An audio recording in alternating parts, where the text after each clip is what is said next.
I come from a simple lower middle class family. I'll be honest, there was nothing planned that I will start something on my own. It became very accidental. There are three, moments in life actually which little bit, changed the course of my career. So I was preparing for civil services, but I could not go for the interview. My father had a heart attack or a hemorrhage just 2 days, 3 days before the interview. So then I had to get into a job. Then immediately after getting married, 6 months after that, I quit the job.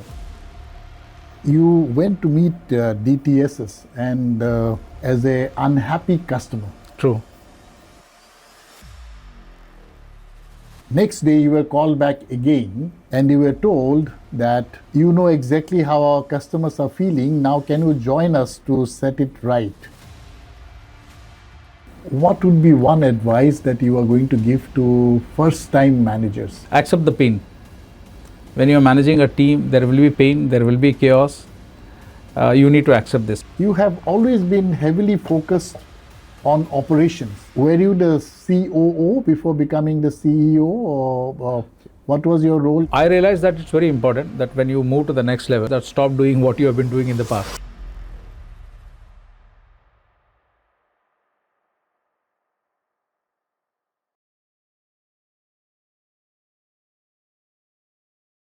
Hello there. My name is Prasenjit Bhattacharya, co-founder and CEO at Great Manager Institute. Today we have someone really special. Sanjeev Kumar, the CEO of DTSS. Many of you would know this company as Dusters. Welcome, Sanjeev. Thank you. Look forward to having a conversation with you. But before that, I must tell our audience that Sanjeev is no ordinary CEO. He has not taken the typical road of doing strategy consulting and jumping in as a CEO. He has done it the hard way. He has built an operations-heavy organization, India's foremost integrated facility management company, DTSS, with 50,000 plus employees, maybe 1,500 plus customers, a very complex operation. And having joined this company, he was heading operations, he was the CEO for a very long period of time, and about a year back, he became the CEO of this organization. One of the things I would like to explore, Sanjeev, is that your industry has seen an amazing transition from being people-intensive kind of business. In between, you had to deal with COVID. And for an organization of your size, that was a massive kind of shock. And now leading a technology-enabled kind of transformation initiative, this is something which is just the right kind of context for leadership to emerge. And today I'm going to talk about not just your philosophy on leadership, but how are you dealing with current challenges that you are facing in your industry. But before that, our audience would like to know a little bit more about you as a person. And tell us a little bit about your personal journey. How did you start, and your childhood influences in your life, and anything that shaped you as a person? So thanks, Prasenjit. First, let me thank you and Great Managers Institute, for having me here. It's indeed a great opportunity and a privilege for me to share my thoughts. And I feel really humbled and I would say, to come and at this level and come and discuss about all the journey and share my experiences is a great opportunity. Now to start with, what I can say about my personal background. I mean, it's nothing great or nothing to talk about it that, there was anything like that. I come from a very simple lower middle class family. Father used to work in a defense central government employee, civilian employee. And we are the only family who came out of Andhra Pradesh from Kadapa. And father came here because his brother-in-law was uniformed lieutenant colonel in the army, and he came for a vacation and stayed back in Pune. So that's how it happened. And when my mother got married and she was required to come to Pune, she was some 16, 17 years old. And for them, it was a big change of culture. They could not speak anything over there. And that's how we are brought up. So we are four brothers and sisters. And we grew up with understanding, with knowing the fact that there are very limited means. You just can't indulge in many things. And those days, I would say way back in 70s or all, there were not many things also to indulge also. I grew up completely in a military kind of a, army kind of a setup. Schooling entirely happened in Kendra Vidyalaya. I used to stay in a civil area which was just very close to the CME, which was around 1.5 kilometers, 2 kilometers. So the school used to be a walk every day, whether it was rainy season. And I would say way back in Pune, that time it used to rain for 10 days or 12 days. So I still remember that, wearing the raincoat and wearing the plastic boots and all, and then going to the school. And then notebooks are a little bit drenched or whatever. It was an amazing experience which was there. So grew up in a complete village kind of atmosphere, though it is Pune. We could see all together around us, I would say acres of, plain land where we could play. I remember childhood days overturning stones and trying to catch hold of scorpions, going behind rabbits and all that. And a day used to start with a swim across the river, which eventually it happened, rowing. I started doing rowing also, playing sports, because being in Kendriya Vidyalaya, you get exposed to a lot of sports. So my exposure in Kendriya Vidyalaya, dad used to be helping us to take a lot of decisions. So my childhood has been where, you are left to take your own decisions actually. You don't have to speak at family and then take decisions which used to be value-based decisions, and then you get exposed to, while studying in Kendriya Vidyalaya, you have people from Haryana, people from Bihar, you have people from Andhra Pradesh, people from Tamil Nadu, all of them coming, and they are briefly there. But me being civilian, I could see that, I'm the only guy who's continuously going there year on year, but there are a lot of friends who have, or the, I would say classmates, after 2 years or 3 years, they would move on. So the library was I would say the central part of our life. We used to spend a lot of time in the library. I remember my librarian teacher called as Khernar sir. And whenever there was a new book, he would call me, because he knew that I loved reading.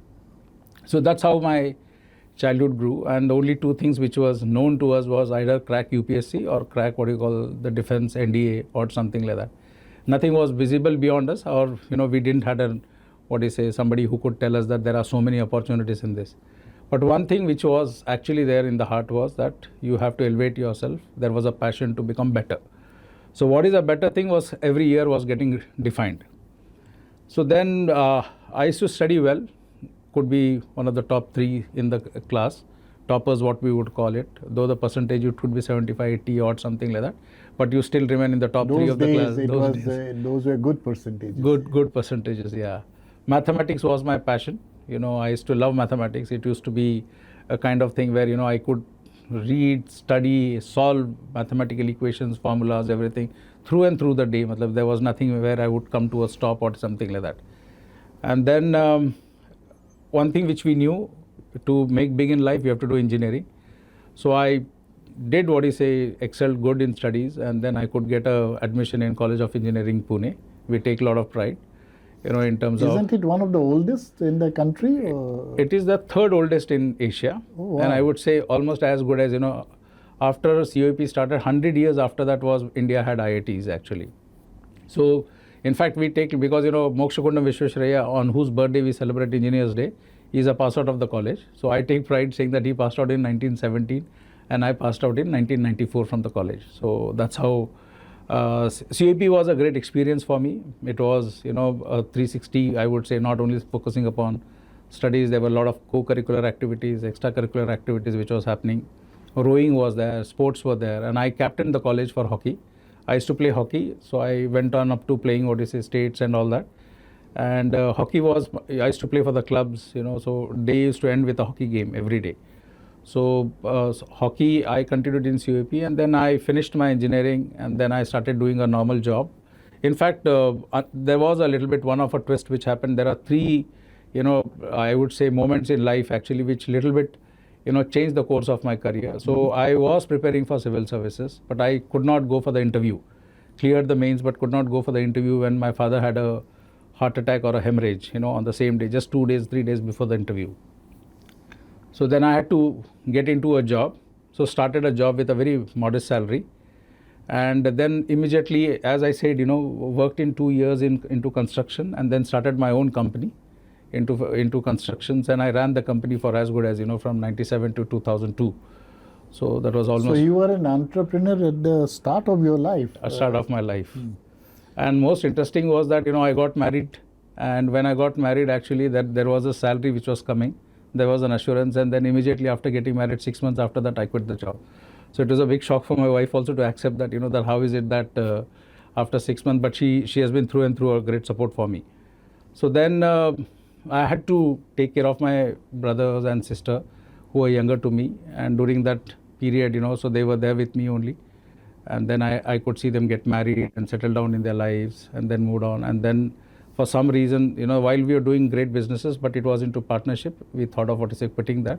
Then I went back to the a job.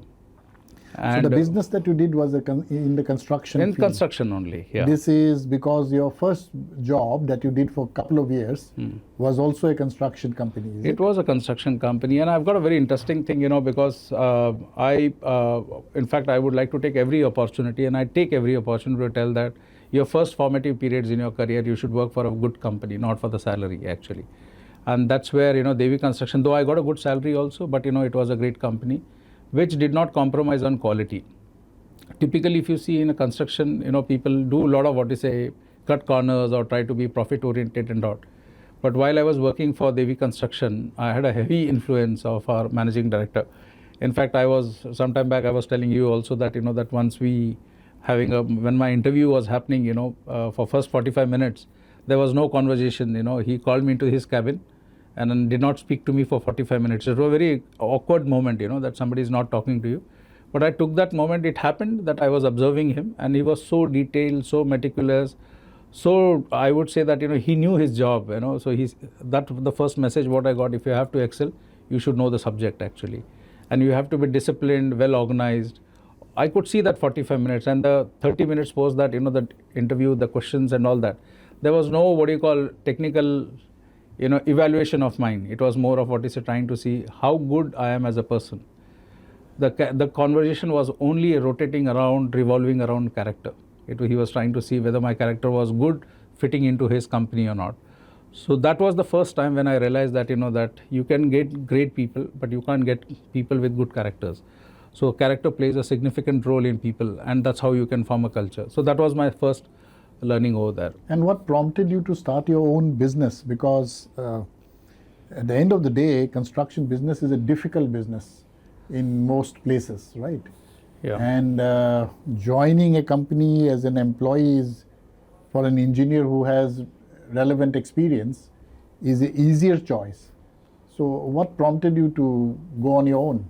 So two things, I'll be honest. There was nothing planned that I will start something on my own. It became very accidental. In fact, one of my friend wanted a support in construction of his house, and he sought a help, to make an estimate and all. And I could see that, while he was getting estimates which were almost 2 times the profit of the cost or something like that, then I got an insight saying that why don't I help him? And while helping him, I made a very quick earnings happened over there. And that was a moment. This happened in the month of July 1997 July. And when it happened that way, I could see that I got for 1 week, I got almost 2 times, 3 times of my salary as a profit.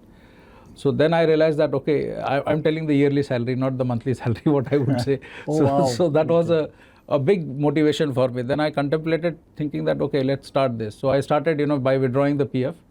I withdrew my PF, that was some 17,000 rupees, and started my journey from there as an entrepreneur there. Wow. And then you were at it for almost 5 years, isn't it? Your journey as an entrepreneur. Yeah. And then what happened after 5 years? Why did you not create a larger organization? And did you go back to joining another company? So as I mentioned, actually, we started this, one of my good old friend, we both came together. And the business started in a way that I'll help him from a technical aspect in terms of, sales, or in terms of clinching contracts, or helping him out while he will do the execution part of it. But, we thought that we will be only doing 1 or 2 projects, but, by 2000, I would say 2000 and 2001, we ended up in doing it better. Hello there. My name is Prasenjit Bhattacharya, co-founder and CEO at Great Manager Institute. Today, we have someone really, really special. Sanjeev Kumar, the CEO of DTSS. Many of you would know this company as Dusters. Welcome, Sanjeev. Thank you. Look forward to having a conversation with you. But before that, I must tell our audience that Sanjeev is no ordinary CEO. He has not taken the typical road of doing strategy consulting and jumping in as a CEO. He has done it the hard way. He has built an operations-heavy organization, India's foremost integrated facility management company, DTSS, with 50,000 plus employees, maybe 1,500 plus customers, a very complex operation. And having joined this company, he was heading operations, he was the CEO for a very long period of time, and about a year back, he became the CEO of this organization. One of the things I would like to explore, Sanjeev, is that your industry has seen an amazing transition from being people-intensive kind of business.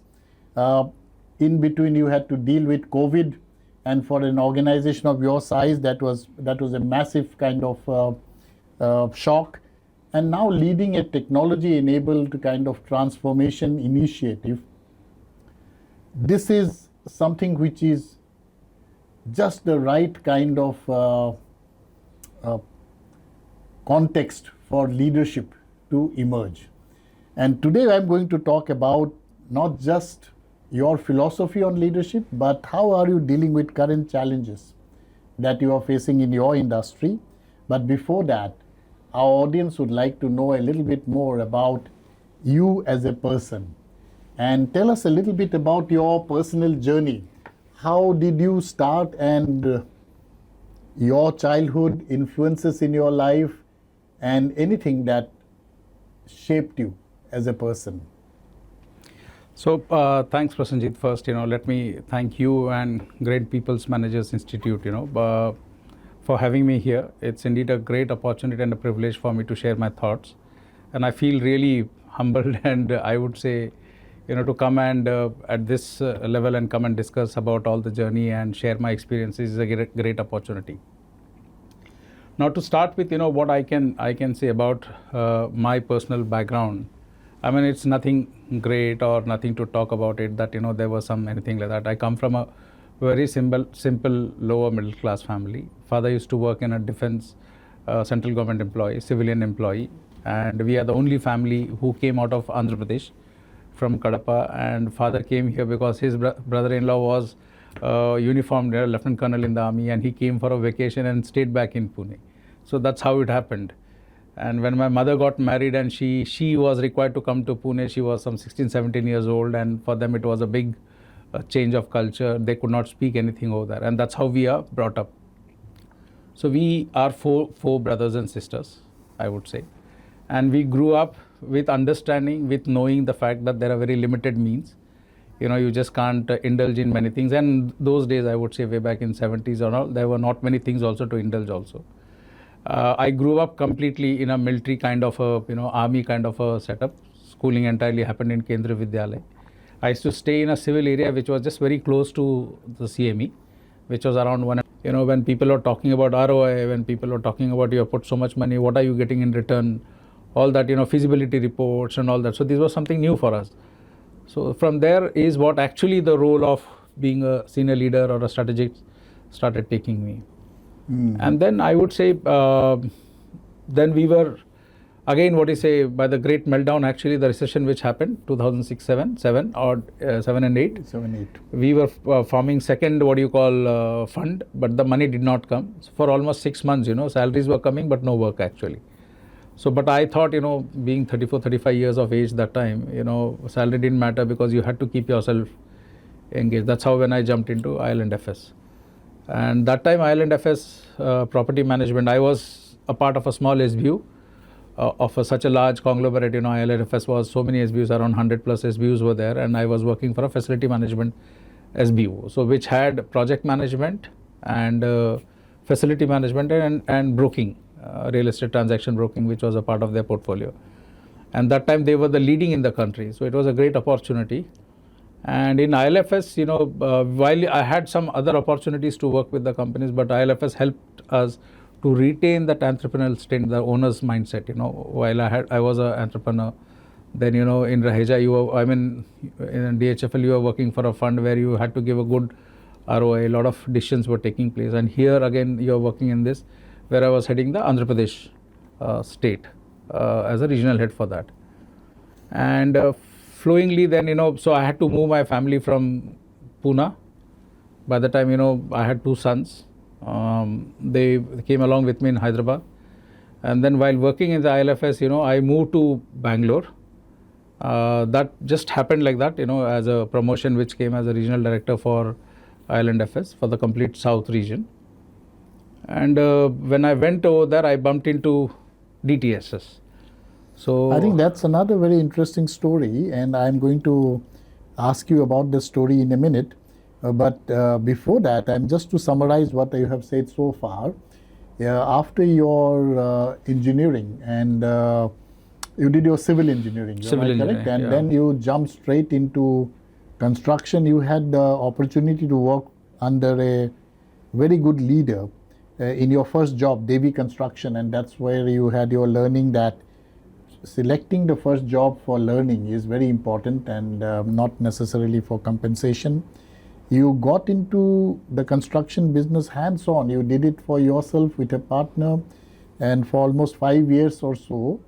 And at that point in time, you decided to make the leap. In other words, you decided to get yourself an MBA finance kind of an exposure when you said that I'll work with a real estate fund. And there you looked at the financial elements of the business, including return on investments. And again, you had a couple of good mentors to help you. And from there, when the funding was not coming through, and we all remember 2008 in particular was a very difficult year. At that point in time, you got into ILFS. All along, you have really been in the same industry or adjacent industry, from construction to property management and leasing and stuff like that.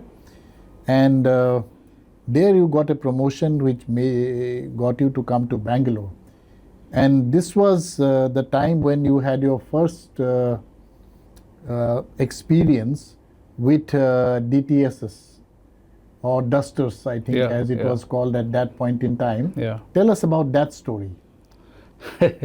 So Dusters was actually, I would say, 2 brothers, Shamsher and Jasmer, who started the company way back in 94 and 97. Between that, both the brothers.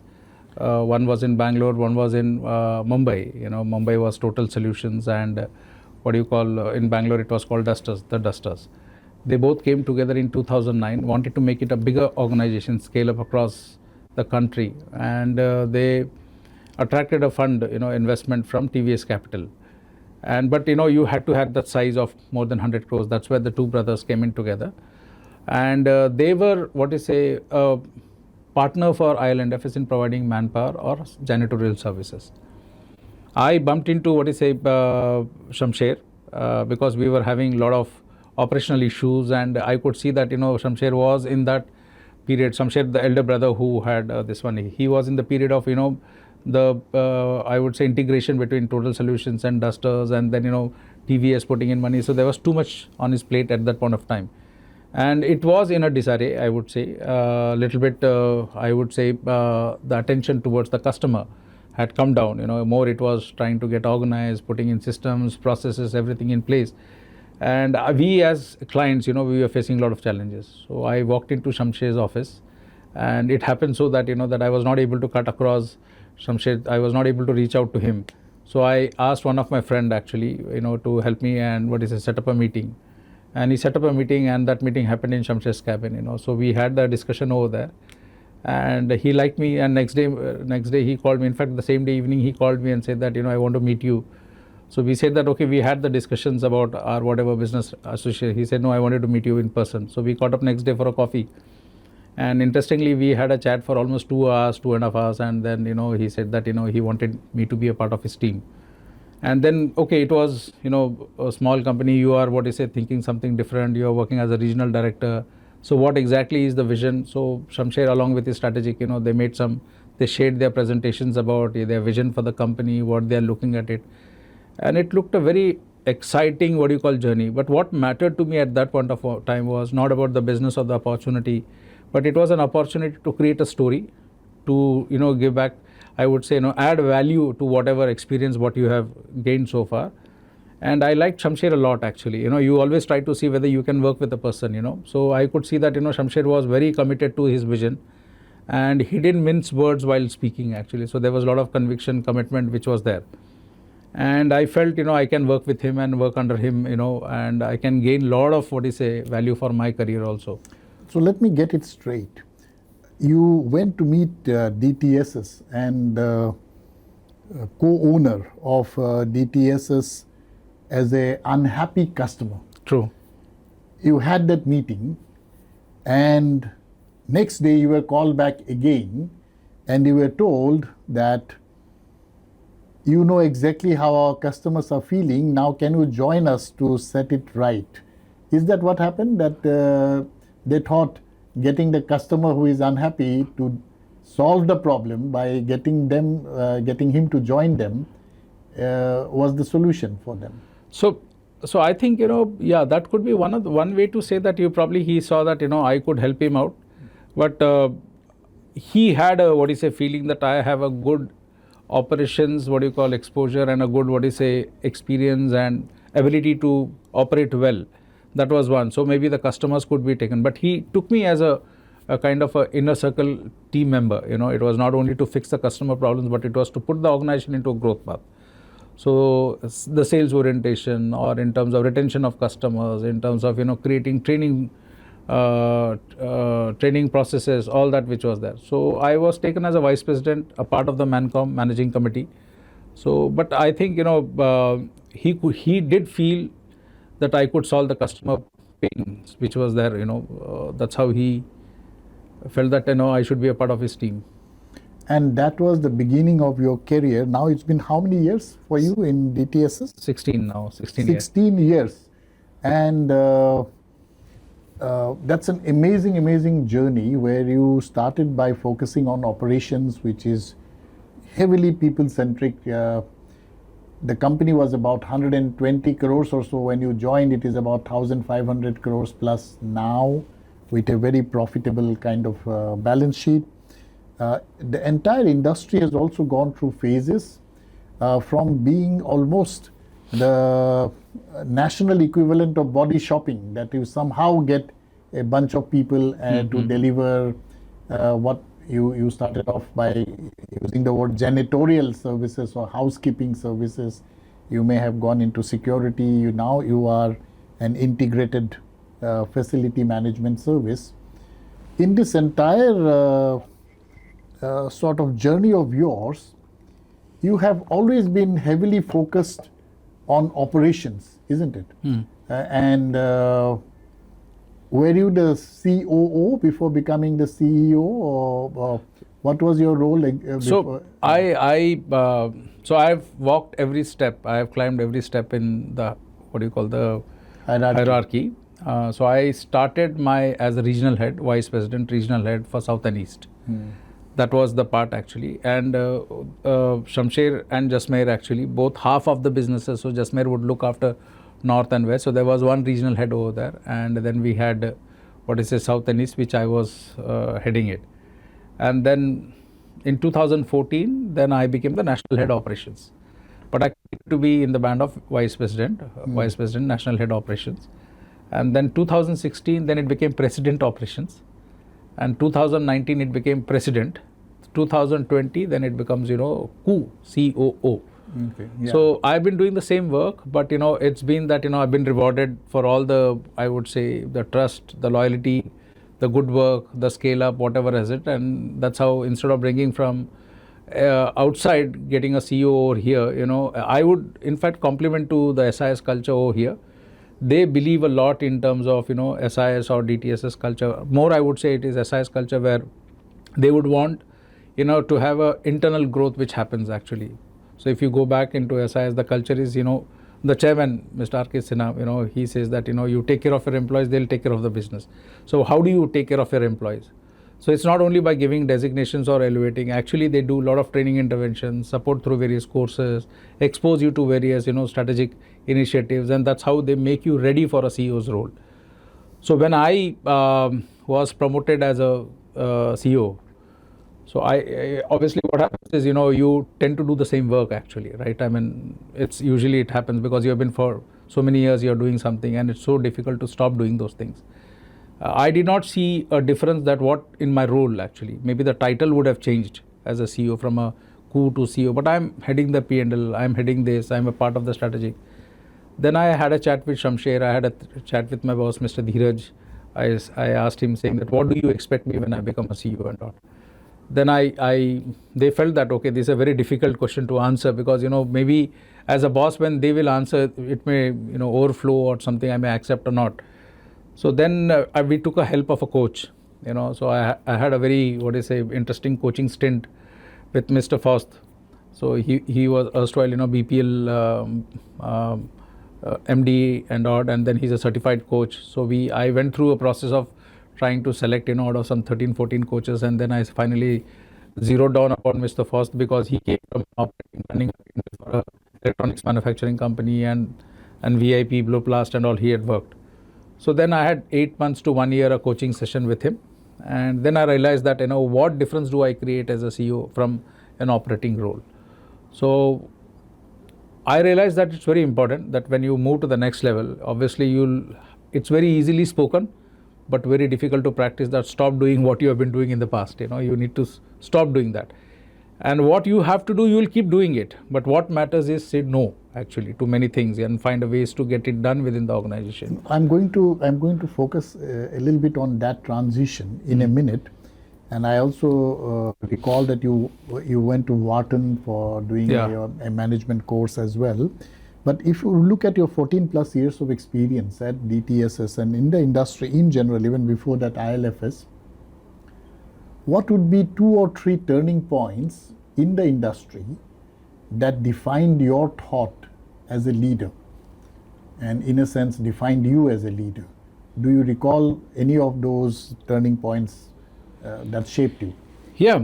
So, I mean, there are lots and lots of personal experiences. It used to be once, when I was in Ireland Affairs, when I had gone and I had a very unsatisfied customer, multinational company, a big name, which every competitor of ours wants them to have as their client actually. So we were servicing them for some time, and later on subsequently we serviced them through DTSS also. And when we went over there, I saw that there was one janitor who was cleaning a full glass wall. And I could see that, that he was not equipped with tools, tackles and all, but his commitment was very high. So what he was doing was he was cleaning the full glass, and every time he had to bend, pick up the tools and keep doing it. So I went and asked him one simple thing, that, okay, what do you think that I can help you that your life becomes easy over here? So he gave me some tips, saying that, okay, I probably need a, holster over here. I can hang my tools over there. I don't have to bend and all. Then when I went and started doing something, you have the EHS norms, you have the fatigue which catches up, you have injuries which happen, all that which was there. So we felt that, that, okay, now if you make these people, then they will pursue this as a career. And then I had one more, very India's one of the biggest, technology based company, tech company, IT company, which is into ITS services also, where I had put one in the night shift. This was when I was doing a transition for them, and I was at around 1:30, 2 o'clock, because we were given an ultimatum that if we don't get things in right, maybe we'll get to see a termination of the relationship. And it was a big name. And so I used to go there at 6 o'clock in the morning, and then, wind up the day by 12 o'clock in the night, and again go back like that for almost a month I did. And when I went over there, I could see that again there was a janitor. I mean, nobody taught him. So in the cleaning process, actually he was messing up things. He was damaging, all that, infrastructure or that great interiors and everything. So when you speak over there, we saw that, all these guys who are there, it was very difficult for them to get employed in other industries. They didn't have education, they didn't have training, there was no skilling over there for them. They were just picked up like this and they were put into some menial work which nobody else will do, and they can't do any other work. So that's where I felt, that there's a lot of huge opportunity for us in India where we can employ them, give them dignity, show them a good livelihood. Now today when you look back, from there of just deploying people where a client's expectations was only get us people with uniforms, now it is coming in terms of talking about carbon footprints. So we enable businesses over there so that carbon footprints come down. We talk about sustainability. We are finding alternate products over there in the market to make the customer's business more meaningful. While doing this, we are empowering all our janitors, all our people who are on, we call it as, frontline warriors actually. Now this frontline warriors is something when maybe we can talk later during one of the experience during the COVID, but we are given this name as frontline warriors for our people. So what they do actually for them, we take care of all their social security, livelihood, social security. We have put in a lot of systems and processes where, if there are children who study well within their families and all, they get a good opportunity. So all I would say, in terms of skilling, how do they make their life, you can't expect a janitor cleaning a toilet bowl and expecting a dignity, because in Indian cultural whatever, I would say the setup is, people don't try to give respect to them. We see that, that they've been given different places to eat food. That all things we have been able to overcome this now, and we want to give them a career break actually. We want to give them as a career option. It's not that, I have no option, so hence I'm doing it like that.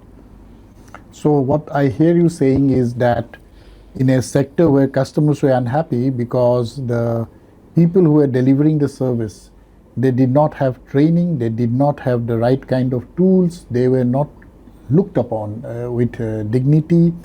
You decided and you tried to really equip your frontline warriors, as you call them, in a manner that they also had choice of jobs even outside, because so far it was an unskilled job, and now you tried and you converted it to a semi-skilled or skilled job. Is that a correct understanding?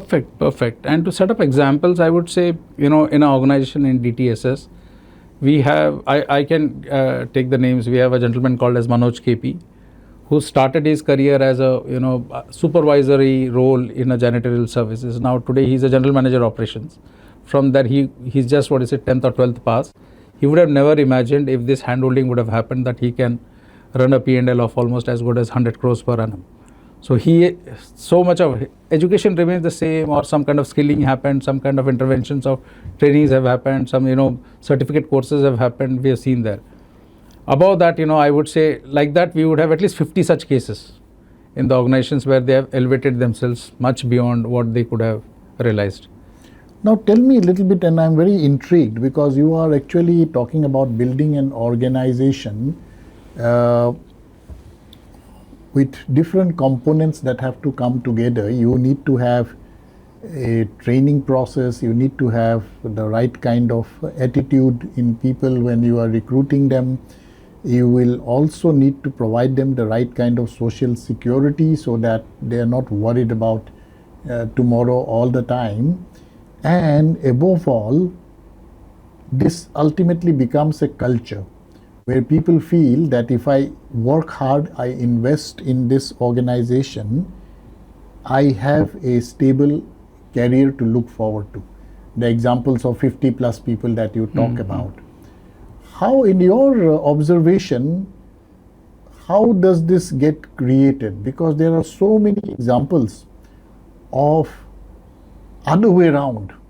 For example, we have a not-for-profit called Work with Dignity Foundation, where we went and we interviewed a lot of small businesses, a transporter, for example, and that person said something in Hindi, which I remember till today. He said, "Sir, the driver of productivity in my business is not dignity, it is lack of dignity." I said, "What do you mean by that?"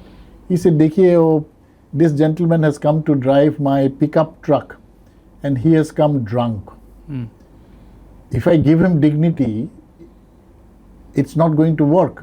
I have shut him up in a room for 2 hours for him to sober up, and then he's going to get a firing, and then he will drive the truck. Now, this is a mindset that these are the kind of people who are doing unskilled job at the lowest strata of hierarchy, where people don't look at it with respect. And you are talking about support and dignity and so on and so forth.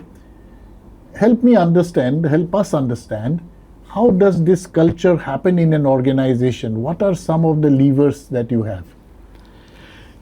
I mean, one thing which we just spoke about, from a coup, what was the difference, when I become a CEO, what do I do actually? So till the time when I was coup, actually, when I told you about my coaching stint with Mr. Faust and having conversations with my bosses and all, in the role of coup, actually, you are doing operations, you are executing. And what becomes the most important in a CEO's role is to set up a culture, actually.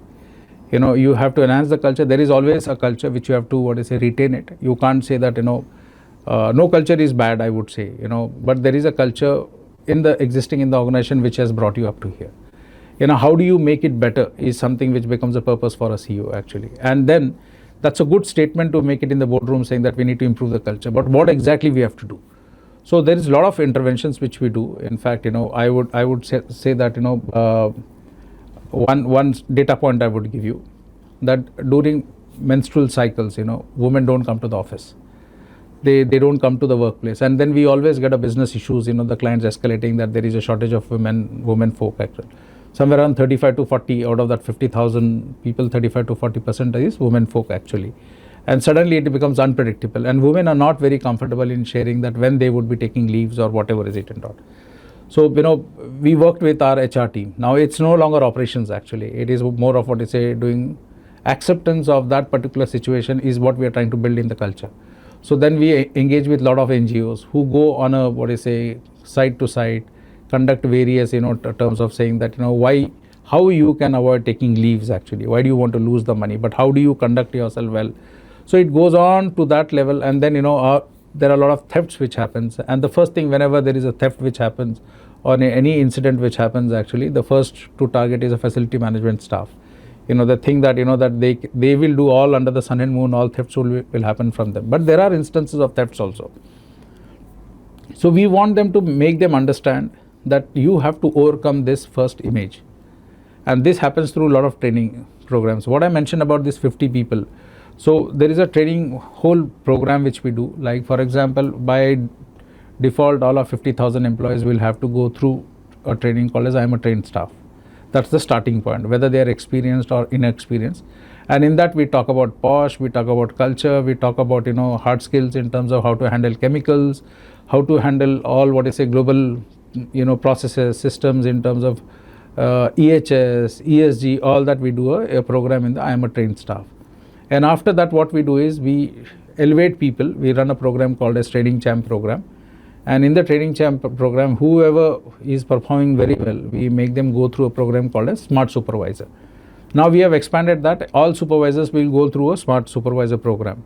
You have pantry services, you have janitorial services, you got electrician services, you got HVAC services. All this training, I am a trained staff will go through. I am a Smart Supervisor trainer. They will now be trained on to technology interventions. They will be knowing how to use a mobile phone, how to use QR code scanning for all, CMMS or CAMS, all that which is there. And from there, if there is a smart supervisor, he gets promoted as an executive. So we have got an executive development program again, which runs into some 3 months or 4 months of an executive development program. And from there, then finally it comes into operations. And if he has to become a branch head, we run a program called as LEAP. Now that's the most coveted training program or a most coveted learning L&D intervention which we do for the organization. L will stand for learn, energize. Then A will stands for accelerate, and P will stands for perform. So we'll take them up to that accelerate stage, and then post that we'll put them into the roles and we'll call it as, then they have to perform over there. And then we call it again one more as a LEAP plus program. So all your regional managers and everybody. So there is a continued program which will go from I am a trained supervisor, I am a trained staff to the lead.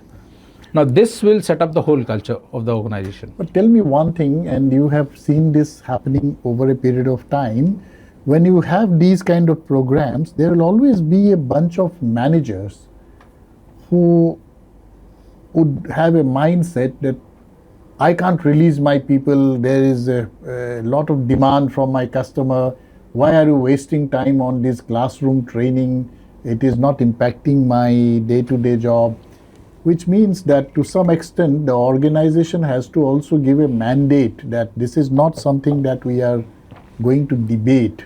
How can they be made more effective is a different question. But the fact that people at different levels, right from trained staff to smart supervisor to executive development to lead, how did you go about institutionalizing this, and how did you face the skepticism and cynicism that people may have had? So yeah, I would say you will have people pushing it back. Skepticism would be there about whether this program will add value or not. All that will keep happening over there. So we do keep doing. You have a review mechanisms which happen. Then, as I mentioned about the training champ program, so they are the mentors for 50 people. They are the custodian of 50 people or 100 people. So they are responsible for their performance. Then the customer feedback also gives, it is linked to their incentives. We incentivize them if there is an improvement in the service levels which happens, which gets tracked over there. So we have field officers, or we've got operation managers who will have a bunch of people all broken down into a team. So 50 will become one supervisor, then 10 supervisors or 50 supervisors, one field officer. They are responsible for monitoring them. And obviously we are in a business where we have a shortage of manpower every time.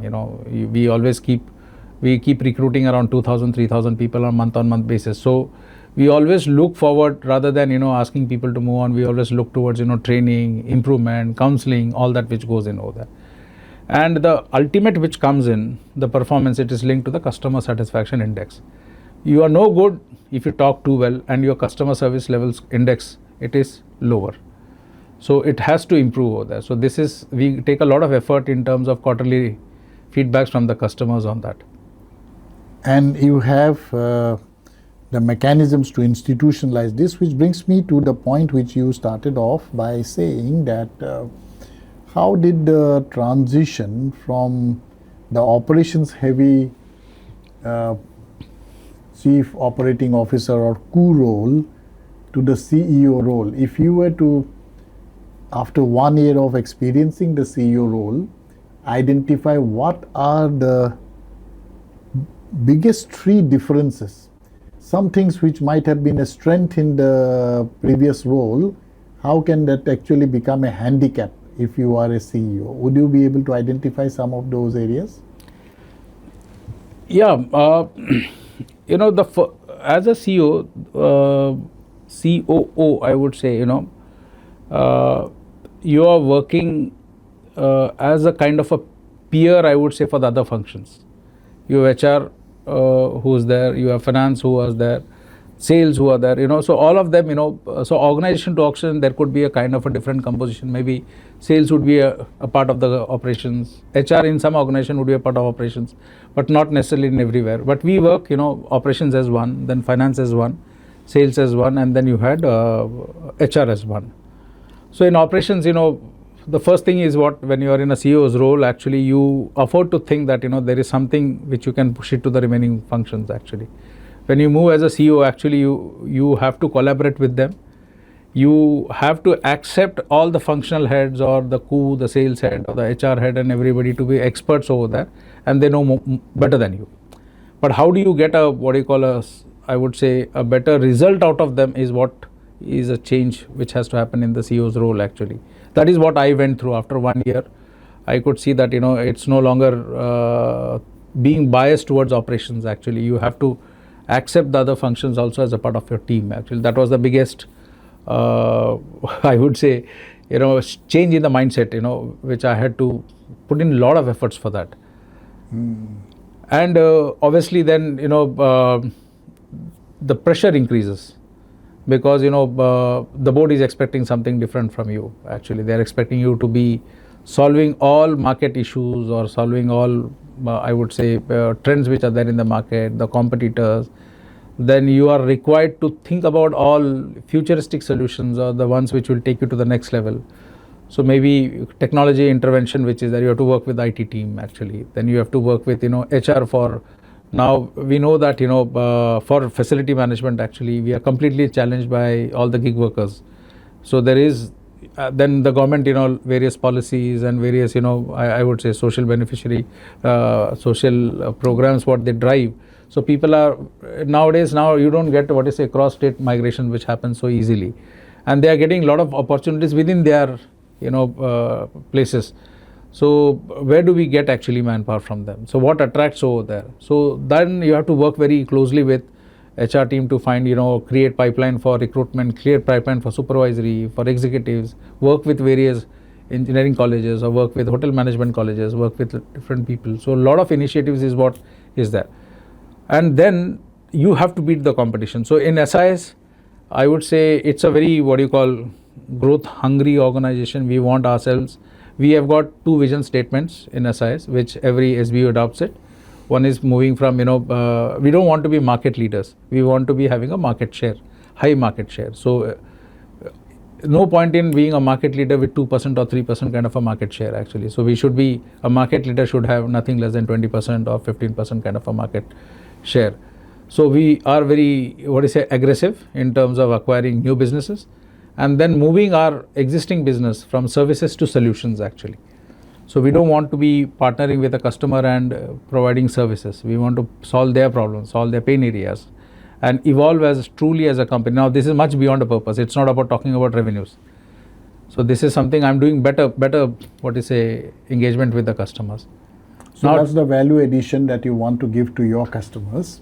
Now in your current context, I want you to think about your top 3 challenges as a CEO, and not just people leadership, but and this is what you have said. You have labor shortages, you have rising wage cost, you have increasing customer expectations, and then you have AI and automation and demand for higher productivity while maintaining ESG and sustainability targets. If we were to look at all of this, would you be able to identify the top 3 challenges for you as a CEO? So I think we are into business of providing services. It would be a little bit challenging to say that manpower is a challenge.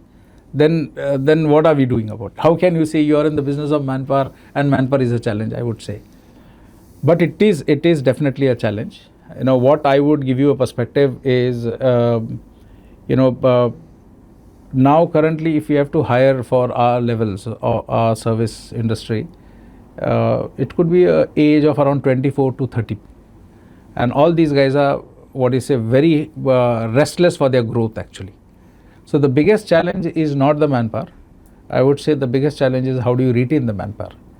They want to grow rapidly, and I like for example I've got janitors who have been working with us for 25 years, but they continue to remain. Some of them have been there as a janitor, salary, whatever government gives, minimum wages or increment, organic growth which happens, they've been happy with it. They've been unscalable beyond a point of time, or they've got their choices, that they want to work in that area, not explore in some other areas and all. But now that generation of 24, 22 to 30, I don't see that, that they would be quite if they want to work beyond 1 year or 2 years in the same role. So providing them, growth is the biggest challenge. The moment you have set a culture where growth is assured, you are able to give them a meaningful career, give them, that all the changing scenarios which are there in the current society, I think we won't have a manpower issue. That's what I'm saying. Now, what does it mean? How does it translate? Is increased salary. So what we do, the technology what we speak about and the process which we talk about is how do we say that one janitor, if he is currently cleaning, is able to clean 5,000, how is it that we set the processes and systems that he becomes productive and is able to clean 10,000 and afford a bigger salary? So these are certain design challenges which we are thinking about, making the product a better product. As far as technology which is there, it's AI what you talk about, ESG which you talk about, sustainability which you talk about. These are something which we want to be remaining relevant to our customers actually. Customers when they come and talk, saying that I become a part of their scope 3, And for me, there is also something which I have to do as a large player in facility management to contribute to the nation. We do a lot of interventions, but this has to be stitched together for the growth and the career of the manpower. If we are not able to bring this together, it can't work in silos. So what we are doing when we talk about AI, we got an application, in which one of the few companies, I would say, or the only company in the country which has empowered all our 50,000 employees.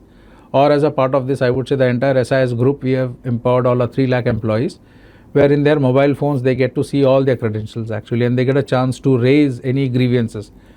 I mean, I'm challenged over here as a culture what we are built over here, but it is supremely, to put a framework to address a grievance who is at a site level, he gets a chance to raise a grievance on the application.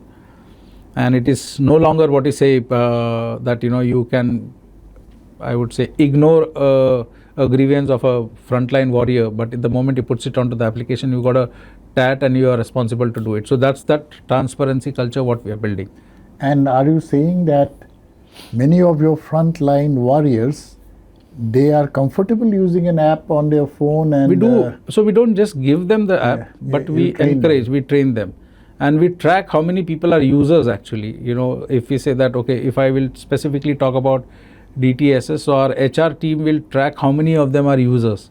And then if we see one specific area, the users are very less, we'll drive a campaign over there. So currently I would say around 90% of them are users actually. So wow, this is very, very interesting. And in going through all of these transitions individually as a leader, do you have any secret mantra, or what is it that you have figured out in terms of managing yourself? How do you become effective? I mean, so I would say I have got my own challenges. I have been indisciplined, I have been disciplined, both what I do. For me to, establish, or rather I would say that to remain as a leader, because many times you are challenged by situations on the ground. The first thing is what I feel that I believe in accessibility should be there. Team should find an access to you, people should find access to you, employees should find an access to you. There should not be any kind of roadblocks if they want to reach out for any kind of a help. So I would say that what we have, maybe it would be right or wrong, to infuse the confidence. My mobile number would be available with everybody. So if a janitor has got a problem, they can reach out to me. Now, is it that I am the problem solver? No. With this, how do we see a situation where they don't have the need to reach out to me? So we put in a lot of systems, processes, accountability on the team, and it becomes a big issue if they reach out to me.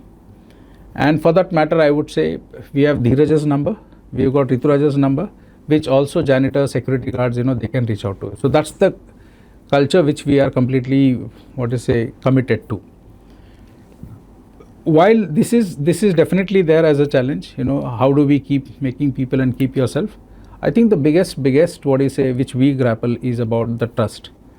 The trust as a CEO, the trust as an organization, the trust as a part of a culture. How do we establish this? So what we speak is we want to ensure that. That's what a simple mantra what we say is that we don't want to profess something, we want to practice what we preach actually. And that goes, the whole entire organization is converging towards that one thing, that how do we do that. So one of our the 3 values what we have got, we have given an acronym called as TOP over there. So TOP is T stands for the trust. So that's our first value. So trust with our customers. If customers have to give business to us, they should have trust that they will stand up to their commitments. If we recruit some employees, they should trust us that they would get a meaningful career. And the business what we do, how do we have credibility in terms of compliances, for statutories and everything. So that will help this trust for the board of directors, or to the bankers, or to the government officials and everything. So trust plays a big significant role in our whole culture. And that's what I would say the mantra. So everything is what? Is do what you are telling. I think it's been very fascinating discussions with you, right from your background and the hands-on experience that you gathered at an early stage in your life. I still, I resonate with your observation that the first job should be for learning, not necessarily for money. Your spanning not just the hands-on work, but also the the financial part of what you have done when you joined the real estate fund, and the kind of culture that you have been instrumental in building in your current organization. And this is something that not everybody is fully aware of, that the kind of training programs and the structures that you have set up at DTSS is comparable to some of the best in any industry that one would have seen. Before you go, there are a few quick rapid fire kind of questions that my colleagues have given me to ask you in terms of your interest, and I'm going to just refer to some of them. And one of them is, and this is a no-brainer, and I think I know the answer, but I'll be surprised if it is something else. If you have to lead any other business, and if you are not a CEO and you were to lead any other business function, what would be that function or department that you would love to lead? Okay, I've already been experienced with operations and all, but I would love to lead the sales actually. You would love to lead the sales? Lead sales? Sales, yeah. Okay, great. Is there any leadership principle that you will never compromise on? What will that be? I think that's the trust part of it, character and trust, that's the most important thing. Is there any historical figure that you admire for leadership? And through and through, I would say, I've been very heavily influenced with Mahatma Gandhi. And I know, whatever is it, in all what context, but, just for the sake of, selfless purpose, what I could see from Mahatma Gandhi is the most, and it's a significant impact on me. Yes, I remember one of the earliest books that left a deep impact in me is My Experiments with Truth. And that leads me to the next question. Is there any one book that influenced your leadership journey? I've got a lot of books actually, but I would say, most important, which has brought me over here is a kind of a thinking is about a book called as Goal, written by Goldratt Elihu actually, which talks about, though he propounded what is the theory of constraints over there in a very nice layman language story over here. But what actually helped me out is that for everybody with whom I work as an organization, I find that they are not able to deliver what they do, or they're not able to achieve something in their lives is only because there are series of constraints what they encounter. And the leader's role becomes to eliminate those constraints as much as possible. So I think I've been heavily influenced with that. That's very interesting. And is there any leadership myth that you don't believe in? I say title is something which is a big myth. You can add a lot of value without the titles. Okay. And it plays a role, but I think that's the myth, that I need that only to add the value. Yeah. What would be one advice that you are going to give to first-time managers who are managing teams for the first time? So I think first is what, accept the pain. When you are managing a team, there will be pain, there will be chaos. You need to accept this. If you can't accept the pain in the role what you are, then you will never be able to motivate, inspire the team. While doing this, pressure will always be there. Don't worry about the targets and all. The targets will be taken care by the team. It's no longer you. That's what, you have to give that respect to the team. They are the ones who will actually help you to reach the target. But in doing this, your health matters a lot. Your mindset matters a lot. You tend to work late. You will tend to ignore food. You will tend to do this. I have been experiencing with this. We have seen lot of impact because of the health when you don't conduct yourself. So give importance to your team and manage yourself well. This is what I can Tell. And imagine that, sometime in future, it's your retirement party, and people are now coming and making short speeches about you. What would you like your people to remember you as? A good human being. That's all I can say. I mean, I could have, so it dovetails into everything. I would say that, everything dovetails into it. I just want to be remembered as a good friend or a good human being. That's all I can say. Sanjeev Kumar, that's been such a pleasure to meet the CEO of DTSS, Thank and you. above all, a good human being. Thank you for Thank coming you. to this. Thank you.